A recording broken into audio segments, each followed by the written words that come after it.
Frères et sœurs, nous célébrons aujourd'hui le premier dimanche de Carême de l'année liturgique B. La première lecture est tirée du livre de la Genèse, au 9e chapitre du 8e au 15e verset. La deuxième lecture provient de la première lettre de Pierre au 3e chapitre du 18e au 22e verset. Nous lirons l'Évangile selon saint Marc au premier chapitre du 12e au 15e verset. Ces lectures nous invitent implicitement à méditer sur le baptême, qui est le fondement de notre vie chrétienne. Le temps de Carême est une occasion favorable pour nous réveiller et nous aider à y réfléchir davantage, car à la veillée pascale, nous renouvellerons nos promesses baptismales.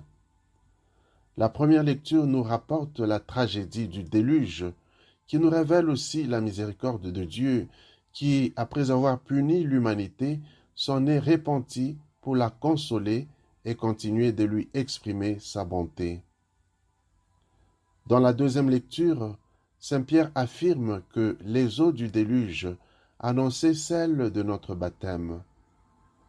Il précise aussi que le baptême ne purifie pas de souillures extérieures, mais il est l'engagement envers Dieu d'une conscience droite, et il sauve par la résurrection de Jésus-Christ. Nous avons là une réponse claire envers ceux qui pensent qu'il faut plonger tout le corps dans l'eau pour être lavé du péché original.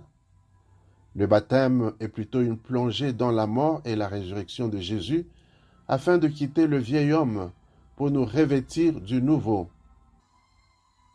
Le baptême nous purifie de nos péchés qui sont des souillures intérieures et nous fait naître à une vie nouvelle, celle des fils et des filles de Dieu. Recevoir le baptême, c'est donc effectuer le passage de la mort à la vie et du péché à la vie de grâce.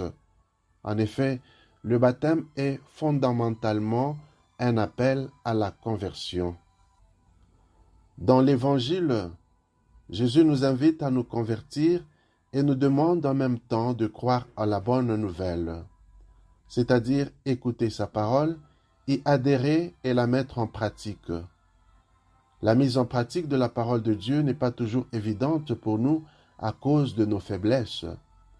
Mais lorsque nous recourons à l'Esprit Saint que Dieu nous a donné lors de notre baptême, nous pouvons y parvenir. En effet, nous ne laissons pas assez agir l'Esprit Saint en nous. Si nous lui laissions un peu plus de place, il nous aiderait davantage. Dans la lettre aux Galates, saint Paul nous exhorte fermement à nous laisser conduire par l'Esprit. Voir Galates chapitre 5, verset 25. Saint Marc nous rapporte qu'après son baptême, Jésus fut conduit au désert par l'Esprit. Il y est resté pendant 40 jours et était tenté par Satan. Remarquons que saint Marc fait juste un résumé de l'épisode de la tentation de Jésus au désert, sans en donner les détails comme Matthieu et Luc. Le désert symbolise le lieu du silence, pendant lequel on est à l'écoute de Dieu. Le désert symbolise aussi le temps d'épreuve. Notre carême est comparé au désert, car nous devons nous exercer à tenir bon dans les épreuves et nous mettre davantage à l'écoute de la parole de Dieu. 40 jours est une expression pour parler d'une très longue durée. En fait, les tentations de Jésus au désert symbolisent toutes les tentations de sa vie terrestre jusqu'à sa mort.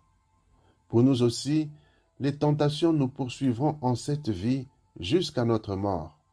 Mais grâce à la force de l'Esprit de notre baptême et grâce à l'écoute assidue de la parole, nous pourrons les vaincre, car nous en avons le pouvoir.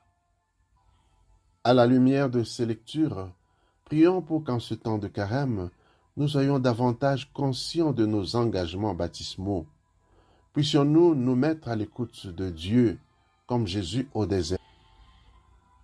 Puisse le Seigneur renouveler en nous le don de son esprit et nous rendre capables de témoigner de son amour et de vaincre les tentations de ce monde. Amen.